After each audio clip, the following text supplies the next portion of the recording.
With so much talk in and around leadership, being better leaders, creating more leaders, there's a few little keys that we need to understand. They're very simple. They're 2 words starting with L. Let's get in, talk about leadership and the 2 keys right now that you can put into place to be a better leader and create more leaders as a result.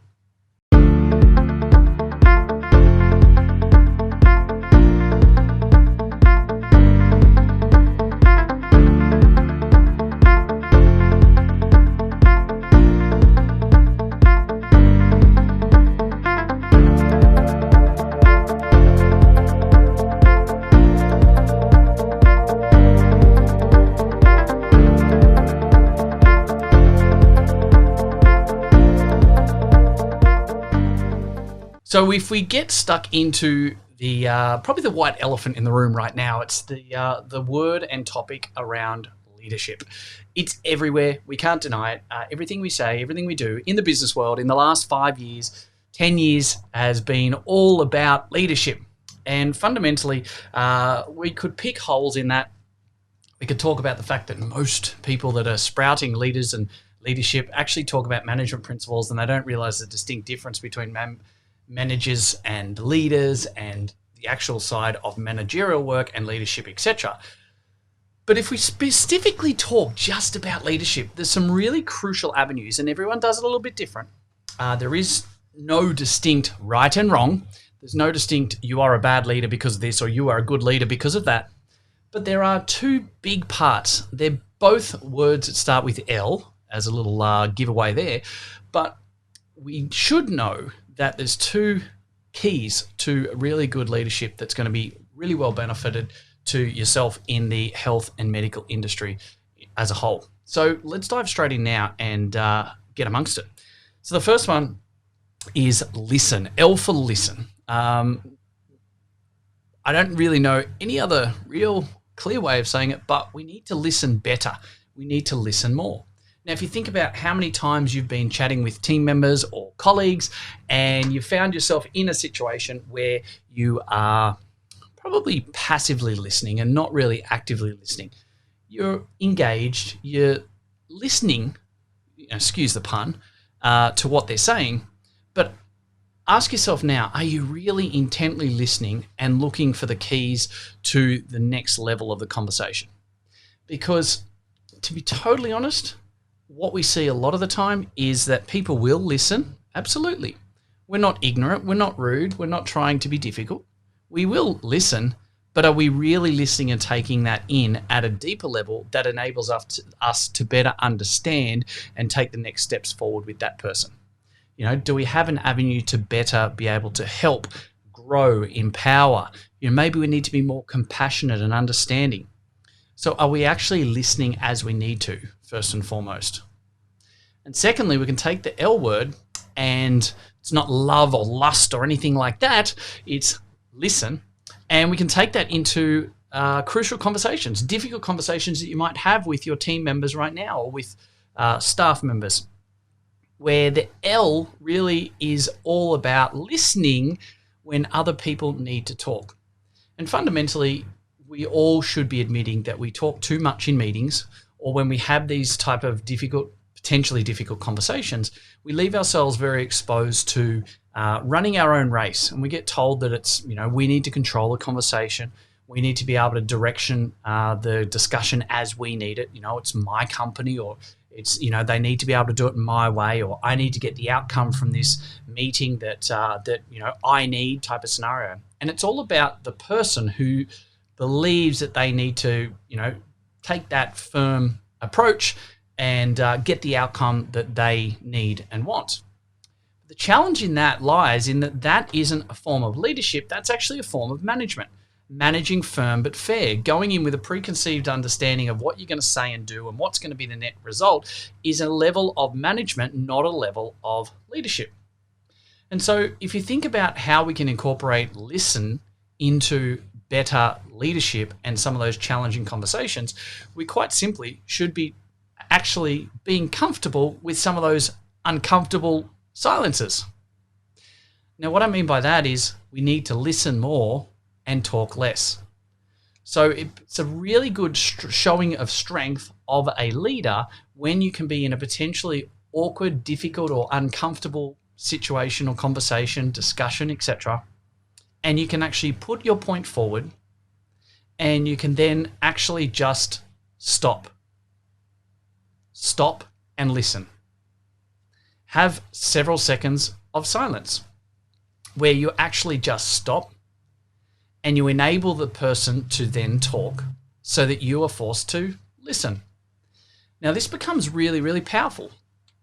For most people, it feels a little bit awkward. Might feel a little bit clunky and may not feel great with those, what people talk as the awkward silence, the awkward pause type scenario. But that can actually be one of the greatest shows of leadership. It can be actually showing that you're happy to put forward your ideas or thoughts, ask for their input, and you're happy and prepared to actually sit back and listen and engage in what they have to say, what they want to do, their side to the story. And so when we stop and think about the word listen, what if we were to actually take that approach to better leadership? All types of challenging conversations, difficult scenarios. Be prepared to be comfortable with the uncomfortable. Be prepared to put in that little bit of silence. Because a few seconds of silence, although it might seem like an eternity at that time, please don't talk next. Please allow the other person to talk. Allow them to come forward with what they want to say and do. And as a net result, you can listen intently. And so that then leads us to the second L that I wanted to talk about, which is all about learn. L for learn. When we give people the right to talk and we give people the time and the respect that they deserve to put their point forward, and we ask for their opinion and we listen, we stop talking and we listen, it opens up our ability to then to learn more about the situation, to learn from their point of view, to learn from if the shoe was on the other foot. Now, you might be saying right now, well, Jason, I've got this difficult thing where this person won't do that and won't do this, and then they've said, and so we're not here, and a leader is not there to actually lay the blame game, because that's not what leaders do. Leaders don't resort to blame, excuse, and denial. They don't want to know, who's going to be pointing the fingers at other people. They want people to be able to take responsibility, to be able to be accountable for actions of themselves and others around them, and to take ownership over everything that's been said or done. So a good leader isn't actually in a process where they're looking for the problem, looking for the cause, looking for someone to blame, looking for the reason why. All right, they're not playing below the line. So there's a great avenue for the leader to be able to learn from what is said, learn from other people's thoughts and opinions. You never really know what it's like to be in someone else's situation or shoes. The reason why things happened or said or done, we don't know.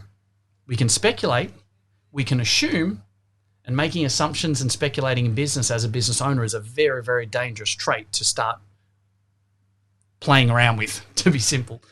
So if we actually do this more, where we listen more and we actually create silence, the power of that leader is actually being displayed by actually actively listening, by actively saying what you're saying is important. I'm seeking to understand. I'm seeking to know your thoughts and your opinions because I respect them. And then as a net result, I'm able to learn. So when we listen and listen in the right way, we actually then learn. We learn so much about the person, the situation, the difficult challenge, reasons why something was said and done, the complications that might be there, the good things, the positives, the negatives. There's so many avenues for us to be able to learn in that situation when we choose to listen in the right way. And so think about it, all the difficult conversations that you've had recently. Think about the way you've tried to empower and maybe inspire your team. Have you actually been listening enough? Have we actually been able to learn about their mannerisms?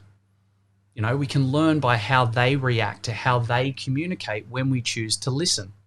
We learn that. And as a net result, we can be better adapted to their behaviors, to their way of saying things or doing or acting.